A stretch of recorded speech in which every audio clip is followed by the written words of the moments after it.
He doesn't have to stand there and say about Putin this, Putin that, all negative things. He's got to say, I want to make peace. I don't want to fight a war any longer. Donald Trump there after berating Volodymyr Zelensky in the Oval Office for being, quote, ungrateful and disrespectful. And joining me now, we have Democratic Congresswoman from California, Sara Jacobs. She is a member of the House Armed Services and Foreign Affairs Committees. Welcome. It's always good to see you. So Donald Trump canceled that joint press conference and had Volodymyr Zelensky escorted out of the White House, accusing the Ukrainian president of not being ready for peace. Is that how you see it? Not at all. I think what we saw in the Oval Office was a shameful display of the supposed leader of the free world siding with an authoritarian over a democracy. And honestly, I think Ronald Reagan and John McCain are turning in their grave right now to see that this is what has come of the Republican Party. We know that negotiations are important, and I think we all want to get to a just and lasting peace. But to do that, we need to make sure the Ukrainians are in the best possible position to be able to negotiate a peace that will actually last. Instead of what I'm concerned this will be, which will be a giveaway to Vladimir Putin, who will then just use the time and reinvade Ukraine when he feels his military and economy are stronger again. What about, could this be some kind of public pressure campaign on Zelensky to get a better deal for the United States? If this was a negotiation between the United States and the Ukrainians, maybe. But the fact of the matter is, this is a negotiation between the Ukrainians and the Russians. And, you know, Alex, you know, I used to work in international conflict resolution. We know from lots and lots of history of peace negotiations that actually a negotiation stands to the test of time. It will last longest if it is between the two actual parties to the conflict, in this case, the Ukrainians and the Russians, not the U.S. as a proxy or stand-in negotiating on behalf of one side or the other.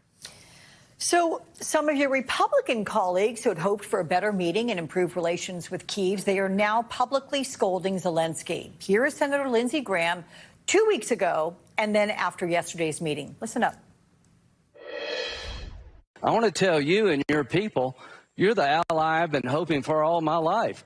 Not one American has died defending Ukraine. You've taken our weapons and you've kicked their ass. And I'm very proud to have you as our ally. So, what do I think? Complete, utter disaster.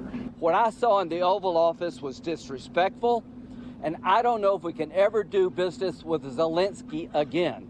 He either needs to resign and send somebody over that we can do business with, or he needs to change.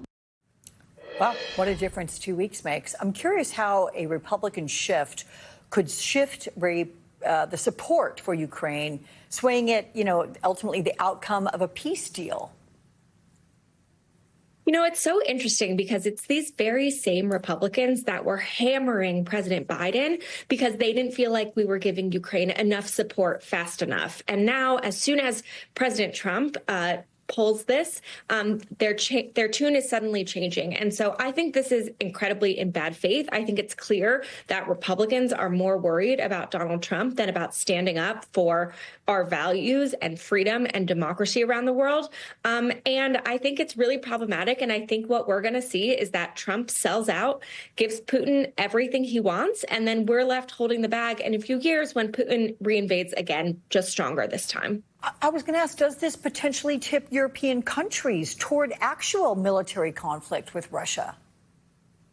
I mean, it's really possible, right? We're seeing a lot of the Europeans talking about what they feel like they need to do now that they can't count on the Americans to step in. I think, you know, some of that is a positive. We need to see Europe step up. They have stepped up a lot in supporting Ukraine. But I am worried that without, you know, if they're not confident the Americans will be there, that we're going to start to see a lot more conflict in Europe because really, you know, the international system that we put in place after World War II that says that territorial aggression can't be rewarded, that, you know, this is not how we do things. That's really what has held the peace in Europe for all this time. And we're seeing that disintegrate.